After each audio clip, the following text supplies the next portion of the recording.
మాసం సందర్భంగా ముస్లిం సోదరులకు నల్గొండలోని పోలీస్ ఆడిటోరియంలో గుప్తా వెంకటరెడ్డి మెమోరియల్ ట్రస్ట్ ఆధ్వర్యంలో ఇఫ్తార్ విందు ఏర్పాటు చేశారు. ఈ కార్యక్రమంలో శాసన మండలి చైర్మన్ గుప్తా సుఖేందర్ రెడ్డి, ఆయన తనయుడు Gupta Venkatareddy memorial trust chairman Gupta Amit Reddy పాల్గొన్నారు.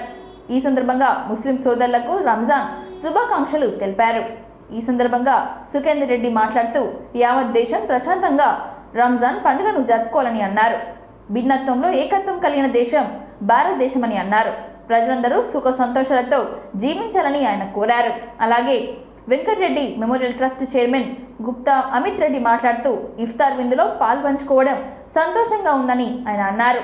ముస్లిం మత పెద్దలకు ఫ్రూట్స్ తినిపించారు. అల్లా ఆశీస్సులతో ప్రజలందరూ సంతోషంగా జీవించాలని ఆయన తెలిపారు.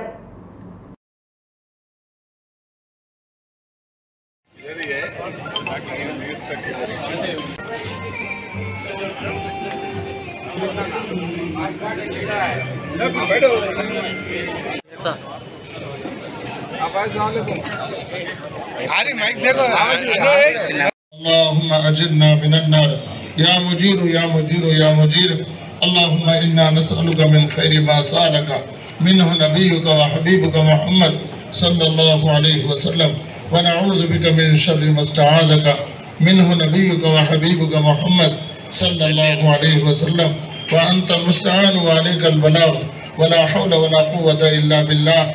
ऐ अल्लाह हम सब के गुनाहों को माफ़ फरमा, खताओं से दरगुजर फरमा। छोड़ने वाला करम करने वाला है, महज अपने फजल व करम से हमारी इबादतों को कबूल फरमा, हमारी तरावी को कबूल फरमा, हमारे कुरान को कबूल फरमा, हमारे रोज़ों को कबूल फरमा। ऐ अल्लाह हम सबको तेरे मर्ज़ियात पे चलना आसान फरमा। माह रमज़ान के गुजरने से पहले हमारी और सारी उम्मत की मग़फ़िरत फरमा।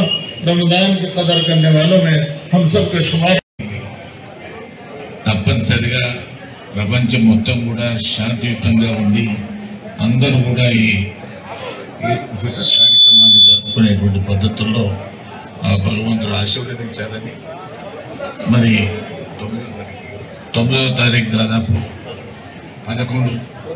10-11 రోజు తేదీల్లో వచ్చేటువంటి మరి రంజాన్ సందర్భంగా ప్రశాంతమైనటువంటి వాతావరణంలో యావత్ ప్రపంచం, యావత్ భారతదేశం, యావత్ తెలంగాణ రాష్ట్రం మరి ఈ పండుగను జరుపుకోవాలని చెప్పి దీనికి ఆ భగవంతుడు అల్లా సహకరించాలని చెప్పి మనం చేస్తూ మీ అందరికీ కూడా మరొకసారి నేను శుభాకాంక్షలు తెలియజేస్తా ఉన్నాను.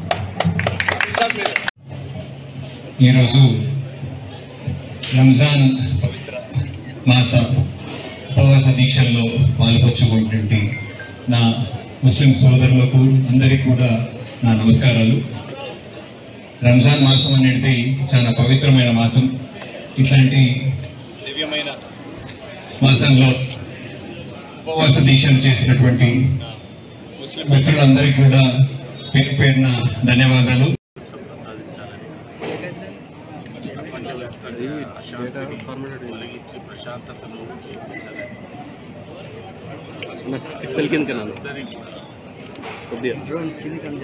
సామరస్యంతో కలిసి ముందుకు సాగేదానికి అల్లా మనకు ప్రశాంతతను సాధించాలని చెప్పి ఈ ఇఫ్తార్ సందర్భంగా రేపు 10-11 తారీఖులో జరిగేటువంటి ఈద్ ఉల్ ఫితర్ సందర్భంగా మరొకసారి శుభాకాంక్షలు తెలియజేస్తున్నాను. ఈ కార్యక్రమానికి వచ్చిన పెద్దలందరికీ, రాజకీయాలతో సంబంధం లేకుండా వచ్చిన ప్రతి ఒక్కరికి కూడా ధన్యవాదాలు తెలియజేస్తున్నాను.